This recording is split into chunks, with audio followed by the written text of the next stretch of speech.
Hello all, welcome back to my YouTube channel. My name is Ashish, and in this playlist, we will talk about the wide bandgap devices.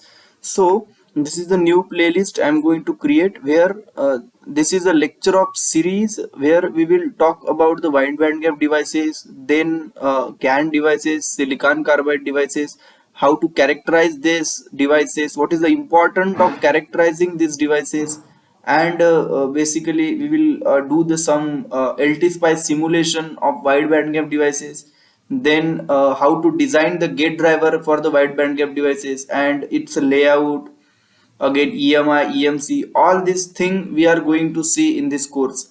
So I welcome you all to this lecture series. So this is the first lecture in which we will just see the introduction to wide bandgap devices. What is wide bandgap devices, how, why there is a need of wide bandgap devices and all. So this topic we will cover here. So let's get started. So introduction to wide bandgap devices. So what is wide bandgap? So you know this concept that valence band and conduction band, and the bond between the band between this is called as a band gap. It is also called as a forbidden band.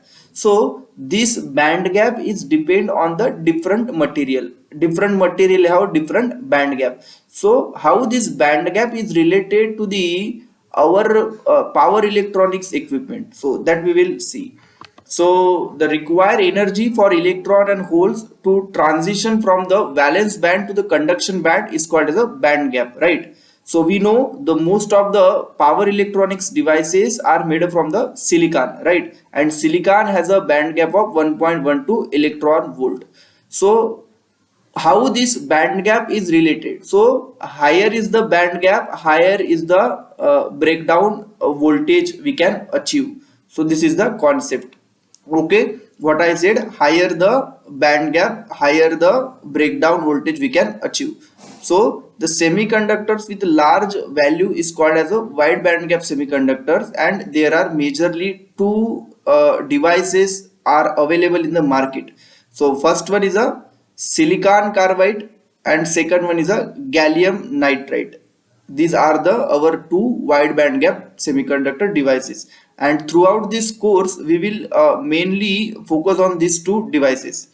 So wide band gap refers to the electronic energy band gap significantly larger than 1 electron volt, that we have seen. And basically every material has its own characteristics, and we have found out the silicon carbide and gallium nitride as our true advantageous basically material through which we can make our devices, right? So now since the wide band gap semiconductors have small lattice constant, the bond strength between the atom becomes strong. This means the high electric breakdown field and thermal conductivity. So that is what I have told you, that how this electron volt band gap is related to the breakdown field. Higher is the basically band gap, better is the breakdown field and thermal conductivity. So what is this thermal conductivity? So the temperature in which our device is going to operate, so that is very important. So the silicon has a very limited capability, it cannot operate at very high temperature. So for that purpose also we have to find out some solution alternative. So using the wide band gap devices we can use them. So another thing is just one factual data. So the band gap of 4H silicon carbide is 3.26, 1.1 electron volt is for silicon. So and for the silicon carbide it is 3.26 electron volt, very high as compared to the silicon. And the electric breakdown field is 2.8 into 10 raised to the power 6, which is very large value compared to that of silica. So for silica, what is the value? 3 into 10 raised to the power 5. So you can see 3 into 10 raised to the power 5 and 2.8 into 10 raised to the power 6. So there is a very big difference, right? So this is all about the wide band gap devices. I hope so you know how this wide band gap devices concept come, and basically higher the band gap, better the breakdown field high electric breakdown field is there. So this up to this particular point, I guess you have clear the things. Now one more basically advantage is that, so using the wide band gap devices we can have very small device, like if you have seen the MOSFET of silicon IGBT. Its size is very big than compared to the sizes of the GaN or silicon carbide devices. So if you have seen, so you will come to know that the size very well reduced, and it is a faster operation and more reliable power electronic component. Then overall reduction in the weight is also there, volume and life cycle cost of the wide bandgap power application is also improved. So because of this we are very much interested to see and look to the wide bandgap devices, right? So now we will move forward. So what is the physical property constant for we will just compare a few. So for silica, what is the different properties? For silicon carbide, what are the different values? And for GaN, what is the different value? So if you see the band gap, so highest band gap is for diamond, but we can't use diamond. So we have GaN for 3.39, for silica 3.26, right? Then electric breakdown field, if you talk about, so 3 into 10 raised to the power 5. And here if you see, the diamond has the highest, but we cannot use the diamond because it's very costly, right? So these are the different physical property constant for the different devices, silicon carbide or GaN, right? So if you want, you just look at this table, you will understand the difference. So next thing is basically what is the motivation for studying these wide bandgap devices.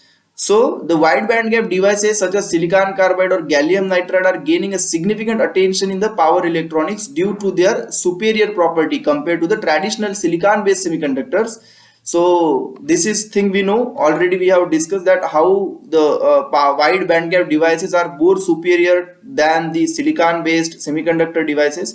So what are the key motivation? So higher efficiency. If we go to use of the wide bandgap devices, we get the higher efficiency. It has a lower switching losses, reduce the conduction losses, high temperature operation. It will operate, I have told you, it will operate at very high temperature where the silicon based semiconductor devices fail to operate.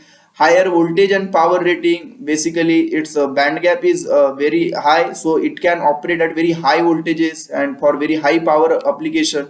Then it will provide the very fast switching frequencies up to the megahertz application we can use. Better thermal conductivity, I have talked you, if the losses will reduce, the better thermal conductivity will be there. Greater reliability and reduction in the overall system cost. So these are the key motivation for us to go for the wide bandgap devices. So up to this point, I guess everything is clear. So now next is one key point I am going to give you. Just keep this point in your mind, and we will basically refer this point later again. So for the silicon carbide devices, these particular devices are used in very high voltage application, high power application, where the switching frequency is up to the kilohertz, right? So switching frequency up to the kilohertz, but I can use this silicon carbide device with very high voltage and very high power application. On the other hand, if I talk about the gallium nitride devices, these devices are used for medium to low voltage application and medium to low power application, but the switching frequency is the key here. In gallium nitride, we can operate this device up to the megahertz switching frequency. So I hope so. Silicon carbide where we can use, gallium nitride where we can use, you have get an idea. In between this, if the range is between this, I will show you one chart. So there we can use both, but if we want to go very high voltage level, though, we can go for silicon carbide. If we want to go for very high switching frequency, then we can go for the gallium nitride, right? How we will go next. So comparison, if I talked about the comparison of silicon carbide and gallium nitride, so one chart I have shown here to you just to compare the things, but I am only interested in this particular part. It's about maturity, how mature my device is. If you see the silicon, so silicon maturity is at peak. So silicon is used, silicon semiconductor devices are used from very long and it is very mature. So people have done very much research on the silicon, so it is a mature. On the other hand, if you see the silicon carbide and gallium nitride, so maturity level of the silicon carbide is here. If you see, it is 60 to 70% mature, I guess, and maturity level of the GaN is 20 to 30%. So there is no much data available for gallium nitride devices in the data sheet. So what I wanted to do is that I want to find out the data for silicon carbide and gallium nitride. That is, meaning is that I have to characterize these devices. I want the very more data from which is not available in the data sheet, so that I can use these devices in any particular application. So I know about the silica, that okay, with this data sheet, if you see the silicon data sheet, you will find out, we will see the data sheet of silicon carbide, gallium nitride, and compare all these later. Okay, so no worries, but I'm just telling you that the data sheet information available, in the data sheet information available for silicon carbide or gallium nitride is not that available. So that is why there is a need of characterizing this device. What is the meaning of characterization? We have to find some more, we have to do some more test on these devices, we have to find out the more facts about these devices, so that we can use these two devices in any particular application. Okay, so this is up to this particular point. I guess everything is clear. Now we will go next. So motivation for characterization of the wide band gap devices. So what is the motivation that we need to characterize this device? I have already told you that for the mature silicon devices, characterization data is very much readily available with us in the data sheet. But if you go for the wide bandgap devices, the designer often use the characterization these devices themselves for the various reasons, which may be categorized as follow. So one by one, if you okay, I need to bath. That's okay.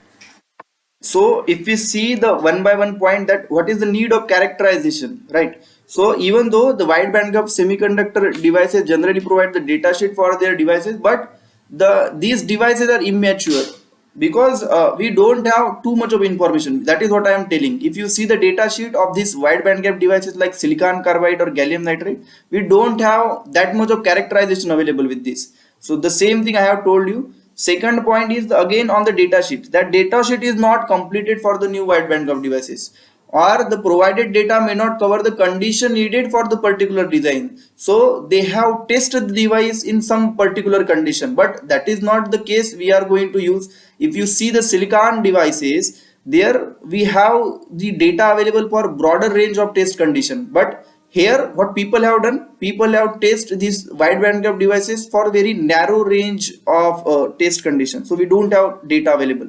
So that is the main thing, that we have to characterize this device. So if we characterize according to our conditions, what are our specific application, so we can use that devices in that particular application, right? So another few points are there. So wide bandgap devices characterization require careful test setup. So we will see, because parasitics is a key here.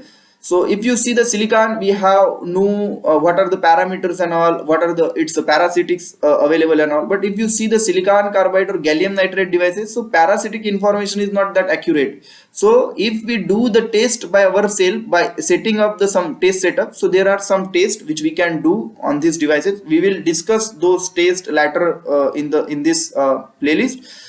So if we do that, so we will come to know its actual value, so that we can come nearby its closer efficiency. What exact efficiency we require, we can design the system accordingly. Now another motivation to do the characterization is, if you want to learn any new device, we will do the characterization. So these are the two devices available now. In future there may be some new more devices will come. So that time if we learn how to characterize the devices, then that will be very good for us, and we can learn the new devices very quickly. So these are the some few motivational points. Because of this, we will go for the characterization of the wide bandgap devices. Now if we see where the application of wide bandgap devices are, so if you see that General Electric's 1 megawatt silicon carbide inverter installed in Berlier, so they have already used it, they have tested the device silicon carbide, so whether this device is applicable and suitable for the application, they have tested and then they have installed, not like directly purchasing the basically devices and you use it. This is not the case. Then second one is a silicon carbide based railway traction inverter, then a silicon carbide based converter for EV used by Toyota, Then another application is the 15 kilowatt silicon carbide based 1 megawatt induction heating system. That is also they have prepared. And another thing, if you see this chart, so I have told you if 600 to 900 voltage level is there, so we can use silicon carbide and gallium nitride. But if your voltage level is less, you go for the GaN where switching frequency is very high. And if your voltage level is very high, you go with the silicon carbide where your switching frequency is up to the kilohertz level. So I have already discussed this point. So with this, I am concluding this lecture. So in this particular lecture, we have seen what is wide bandgap devices, how this concept of wide bandgap devices come, then what is the relation with the band gap with the electric voltage strength, that how the voltage is related to this. Then we have seen that why we will look for the wide bandgap devices, what are the motivation to go for the wide bandgap devices. Then we have compare a few more things, and after that we have seen that what is the need of characterization for these wide bandgap devices. And throughout this course we will characterize these devices, and we will learn new more things about this device. And at the end we have seen few applications, and that's it for this video. In the next class we will see the in detail about gallium nitride, and also another video we will talk about the in detail about silicon carbide. So next two lecture or on the gallium nitride and silicon carbide. So thanks for watching this video, and these are the few references which I have used. If you want to go in much more detail about the about the wide bandgap devices, you can refer this book is very good. If you want to learn a wide bandgap devices, its characterization in very much detail, you can refer this book. So thanks for watching.